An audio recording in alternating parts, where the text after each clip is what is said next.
Hello दोस्तों, आज की इस वीडियो में हम बात करेंगे हीमोग्लोबिन इलेक्ट्रोफोरेसिस की।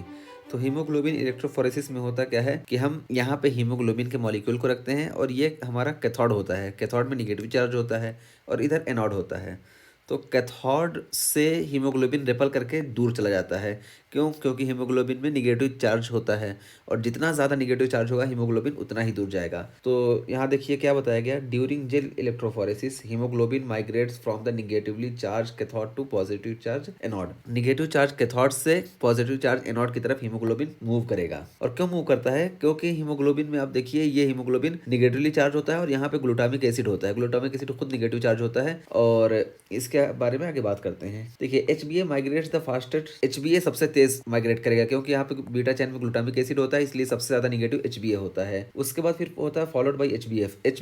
HBA के बाद होता है, उससे कुछ कम दूर जाता है। तो अब देखिए HBF यहाँ तक पहुंचा क्योंकि ये HBA से लेस निगेटिव होता है, कुछ कम निगेटिव होता है। और फिर HBS सिकल सेल डिजीज की अगर हम बात करें तो सिकल सेल डिजीज में क्या होता है कि ये जो होता है ग्लूटामिक एसिड, ये म्यूटेशन की वजह से एक्सचेंज हो जाता है वेलिन से। वेलिन जो कि न्यूट्रल होता है, इसकी वजह से HBS की निगेटिविटी और कम हो जाती है। तो देखिए यहाँ पे सिकल सेल ट्रेट में HBS यहाँ तक आया है। ये दो जीन होते हैं, अगर एक जीन म्यूटेशन हुआ तो सिकल सेल ट्रेट हुआ। तो जो जीन म्यूटेशन हुआ जिसकी वजह से जो आरबीसीज बनी वो यहाँ तक आएंगी और जो नॉर्मल है वो देखिए वो यहाँ तक आएगी। ये सिकल सेल ट्रेट में होगा।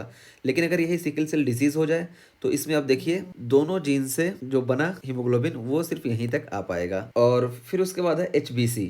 HBC में क्या होता है कि यही ग्लूटामिक एसिड ये रिप्लेस हो जाता है लाइसिन से। और जब ये लाइसिन से रिप्लेस होगा तो ये लाइसिन पॉजिटिव चार्ज होता है। जब ये पॉजिटिव चार्ज होगा तो पता चला कि ये और पीछे जाएगा क्योंकि इसमें निगेटिविटी और कम हो गई।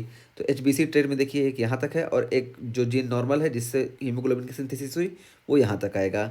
और जब HBC डिजीज़ होगी तो देखिए दोनों जीन से बने हीमोग्लोबिन मॉलिक्यूल सिर्फ यहीं तक पहुँच पाएंगे। और फिर देखिए HBSC डिजीज़ में क्या होगा।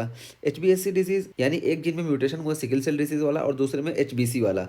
तो देखिए जिसमें सिकल सेल डिजीज़ वाला म्यूटेशन हुआ वो यहाँ तक आएगा और जिसमें HBC वाला म्यूटेशन हुआ यानी जिसमें वेलिन आया वो यानी जिसमें लाइसिन आया वो यहाँ तक आएगा। तो देखिए यही यहाँ पे बताया गया। तो देखिए this is because the missense mutation in HBS। तो ये इसलिए होता है क्योंकि HBS और HBC में मिससेंस म्यूटेशन हो जाता है और मिससेंस म्यूटेशन की वजह से HBS जो होता है वो रिप्लेस कर देता है ग्लूटामिक एसिड को वेलिन से।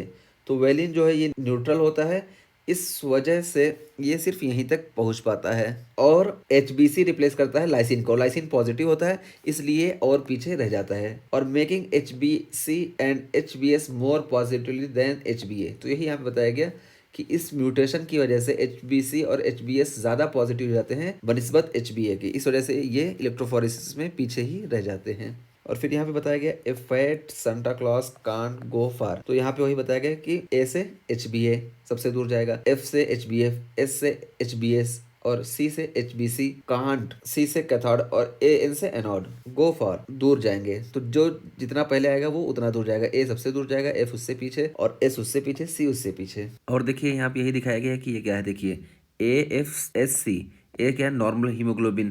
तो देखिए A वाली लाइन ये यहाँ पे बनाई गई है, F वाली लाइन ये बनाई गई है जिसको हम बोलते हैं फीटल हीमोग्लोबिन HbF। और S वाली लाइन ये देखिए ये बनाई गई है सिकल सेल हीमोग्लोबिन वाली। और C वाली लाइन ये बनाई गई है, देखिए ये हीमोग्लोबिन C। तो इसमें देखिए हमें मालूम है कि एक सेल में दो जीन होते हैं। अगर दोनों जीन नॉर्मल हैं तो देखिए HbA बना तो HbA ये नॉर्मल एडल्ट हो गया। और अगर हम बात करें न्यू बॉर्न की तो देखिए इसमें कुछ HbA भी होंगे और कुछ HbF भी होंगे। तो देखिए इस तरह का ये बनेगा कॉम्बिनेशन।